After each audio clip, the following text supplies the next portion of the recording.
Hello everyone, welcome back to our channel Examoscope. मैं हूँ सोनाली। आज हम बात करेंगे आसाम की मॉडर्न स्पोर्ट्स की अमेजिंग जर्नी के बारे में। लास्ट वीडियो में हमने आसाम की हिस्ट्री ऑफ स्पोर्ट्स में आहो मेरा की ट्रेडिशनल गेम्स को देखा था। आज हम देखेंगे कि ब्रिटिश ने कैसे आसाम में स्पोर्ट्स को इंट्रोड्यूस किया एंड उसकी इवोल्यूशन को देखेंगे कि मॉडर्न स्पोर्ट्स में कैसे आए हम, और कुछ एसोसिएशंस जो बने थे, आसाम क्रिकेट एसोसिएशन हो गया, फुटबॉल एसोसिएशन हो गया, उनका इंट्रोडक्शन देखेंगे। ठीक है, चलिए शुरू करते हैं। तो ब्रिटिश ने 1826 के यांडबो ट्रीटी के बाद आसाम में मॉडर्न स्पोर्ट्स को इंट्रोड्यूस किया, जैसे फुटबॉल एंड क्रिकेट। सबसे पहले शिलोंग, सिलचर एंड गुवाहाटी में खेलना शुरू हुआ। फुटबॉल जो है वो ब्रिटिश ने इंट्रोड्यूस किया 19th सेंचुरी में। Shillong became an early hub, तो शिलोंग क्लब का एस्टेब्लिशमेंट हुआ 1878 में, और साथ में शिलोंग टाउन क्लब का भी एस्टेब्लिशमेंट 1878 ही है। सुरमा वैली में इंडिया क्लब ने स्पोर्ट्स को प्रमोट किया। फिर देखते हैं कि कुछ ग्राउंड्स के बारे में, जैसे बोरपुल फील्ड इन गुवाहाटी, ये मेडिकल का ग्राउंड ही है। गुवाहाटी मेडिकल कॉलेज का ग्राउंड तब बोरपुल फील्ड ऑफ गुवाहाटी था। फिर Gymkhana ground in Jorhat, this is important. Jorhat में जिमखाना ग्राउंड में फुटबॉल खेला जाता था। 1915 में आसाम में फर्स्ट चैरिटी फुटबॉल मैच हुआ, और इस चैरिटी फुटबॉल मैच का जो फंड था वो वर्ल्ड वॉर 1 के सोल्जर्स के हेल्प के लिए भेजा गया। तो ये हो गया फुटबॉल का इंट्रोडक्शन। पहले शिलोंग टाउन क्लब बना, फिर India club, and Gymkhana ground and Borpul ground में फुटबॉल खेला जाता था। 1915 में first charity match of football खेला गया आसाम में। इसके बाद देखते हैं 1917 में सिलचर का इंडिया क्लब ने मेजर नेशनल टूर्नामेंट खेल के नेशनल रिकॉग्निशन पाया। IFA शील्ड इन कलकत्ता, इंडियन फुटबॉल एसोसिएशन जो है, और Assam football association established in 1946। फिर आया महाराणा क्लब 1939 में, एस्टेब्लिश्ड हुआ 1907 में। इन्होंने जीता IFC शील्ड लखनऊ में और नेशनल रिकॉग्निशन पाया। Maharana club was very famous. देखिए, महाराणा क्लब ने फिर ब्रेड टेकिंग परफॉर्मेंस दिया 1946 में, ब्रेड टेकिंग परफॉर्मेंस दिया कोलकाता में। तो ये नेशनल रेपुटेशन और रिकॉग्निशन तब से मिल रहा है। नेक्स्ट हम जानेंगे डॉक्टर तालिमेरान आओ के बारे में, जो first football captain of independent India थे। ये भी महाराणा क्लब के ही प्लेयर हुआ करते थे। देखिए, महाराणा क्लब के लेजेंडरी प्लेयर है। इन्होंने नेशनल टीम को, फुटबॉल के नेशनल टीम को लीड किया 1948 लंदन ओलंपिक्स में। तो ये बहुत बड़ी बात होगी कि असम के प्लेयर नेशनल टीम को रिप्रेजेंट किया उन्होंने लंदन ओलंपिक्स में। ये इंपॉर्टेंट है एग्जाम पॉइंट ऑफ व्यू से, याद रखिए आप। His leadership symbolized the new era of Indian sports on the global stage. तो फुटबॉल को यहाँ से रिकॉग्निशन मिला, और प्लस असम का भी रिकॉग्निशन यहाँ से आया। फिर कुछ और नेशनल ग्लोरीज देखेंगे। 1947 में संतोष ट्रॉफी जो है वो मैसूर से हम हार गए, लेकिन ये हमारा फर्स्ट संतोष ट्रॉफी था। 1953 में हमारा संतोष ट्रॉफी हमने जीत लिया। 1953 में हमने फर्स्ट संतोष ट्रॉफी जीता उड़ीसा को हराकर, ये याद रखना। 2007 में नेशनल गेम्स हुए थे गुवाहाटी में, यहाँ पे हमने गोल्ड मेडल जीता। नेशनल गेम्स जो गुवाहाटी में हुए उनके बारे में हम नेक्स्ट वीडियो में बात करेंगे। कुछ मेजर इवेंट्स हुए थे आसाम में, उनके बारे में अलग से मुझे वीडियो बनाना पड़ेगा, क्योंकि बहुत सारे टूर्नामेंट्स और इवेंट्स है जो आसाम में हुए हैं, उनके लिए मैं अलग से वीडियो बना दूंगी। फिर आता है आसाम क्रिकेट एसोसिएशन ACA। 1947 में इसका एस्टेब्लिशमेंट हुआ। ACA, इनके फाउंडर प्रेसिडेंट थे गोपीनाथ बरदलोई। गोपीनाथ बरदलोई जो थे वो great freedom fighter and Assam के फर्स्ट चीफ मिनिस्टर थे। तो आप याद रखिए, ये इंपॉर्टेंट हो गया। आसाम क्रिकेट एसोसिएशन के फाउंडर कौन थे? गोपीनाथ बरदलोई। अब क्रिकेट के बारे में कुछ माइलस्टोन है, देख लीजिए। 1948 में और 1949 के बीच Ranji trophy, first Ranji trophy debut किया आसाम ने।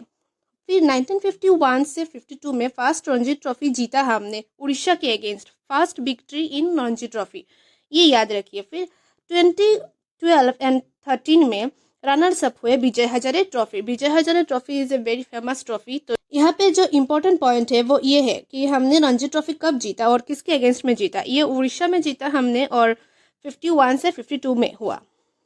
नेक्स्ट हम बात करेंगे आसाम बैडमिंटन एसोसिएशन ABA। इसका एस्टेब्लिशमेंट 1952।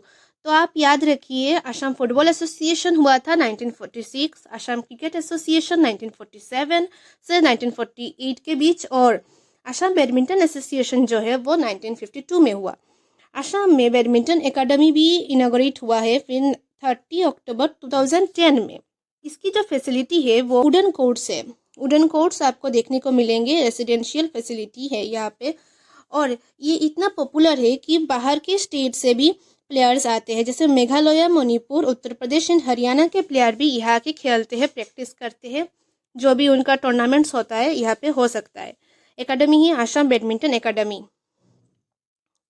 नेक्स्ट हम बात करते हैं, ठीक है, अभी हम बात करेंगे कुछ एसोसिएशंस के बारे में जो इम्पोर्टेंट है कि कौन सा एसोसिएशन कौन से साल में बना।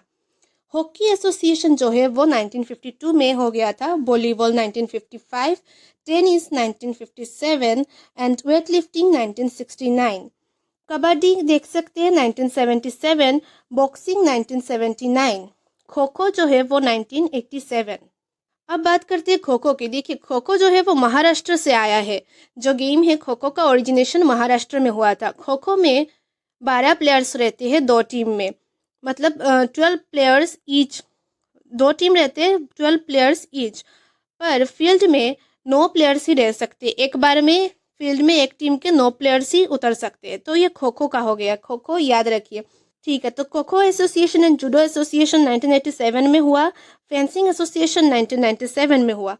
ये यहाँ पे इम्पोर्टेंट है जो है वो है हॉकी का, हॉकी 1952 में, ये याद रखिए। Kabaddi 1977 and kho kho association is important also. Kho kho association यहाँ पे 1987 में। नेक्स्ट हम बात करेंगे बोगेश्वर बरुआ के बारे में। बोगेश्वर बरुआ हमारे आसाम के अर्जुना अवार्डी है। ये देखिए यहाँ पे लिखा है फर्स्ट अर्जुना अवार्डी। तो इन्होंने क्या किया, गोल्ड मेडल जीता 1966 के एशियन गेम्स में 800 मीटर के। वो एथलीट है, तो उनका रिकॉर्ड था 1 मिनट 49.4 सेकेंड। फिर इनको अर्जुना अवार्ड मिला 1966 में। तो अर्जुना अवार्डी असम में 7 है, 7 अर्जुना अवार्डी है। ये असम के फर्स्ट अर्जुना अवार्डी थे बोगेश्वर बरुआ। फिर आते हैं लवलीना बोरगोहाई। लवलीना बोरगोहाई का ब्रॉन्ज मेडल ये सबको पता है। टोक्यो 2020 ओलंपिक्स में उन्होंने ब्रॉन्ज मेडल जीता और ये हिस्टोरिक अचीवमेंट है आसाम के लिए। फिर वर्ल्ड चैंपियन बनी वो गोल्ड जीत के फिर से 2023 में आईबा वोमेन्स वर्ल्ड बॉक्सिंग चैंपियनशिप में। फर्स्ट फीमेल एथलीट है जो आसाम को रिप्रेजेंट करी है ओलंपिक में। तो ये बहुत इंपॉर्टेंट हो गया। लवलीना बोरगोहाई ने कब जीता, टोक्यो ओलंपिक में 2020 में जीता ब्रॉन्ज मेडल, एंड गोल्ड जीता है AIBA women world boxing championship. Next is Dhing express, Hima Das. Dhing express क्यों कहते हैं, क्योंकि ये धिंग से बिलोंग करती है और ट्रैक पे एक्सप्रेस की तरह दौड़ती है, एथलीट है, तभी इनको धिंग एक्सप्रेस कहा जाता है। ये तो first Indian athlete to win gold in a track event at the IAAF world U20 championship. U20 मतलब 18-19 साल की उम्र में उन्होंने ये गोल्ड जीत लिया। और ये IAAF का फुल फॉर्म क्या है, international association of athletes federation. तो ये अभी चेंज हो गया है नाम, करंट नेम वर्ल्ड एथलेटिक्स है। इन्होंने अचीव किया 2018 के फिनलैंड में gold. This is historic win और निकनेम धिंग एक्सप्रेस, हिमा दास। असम ने देखिए प्रूव किया है कि size does not matter, dedication and hard work matters. From British introduction to Olympic glory, ये है असम की स्पोर्ट्स रिवोल्यूशन।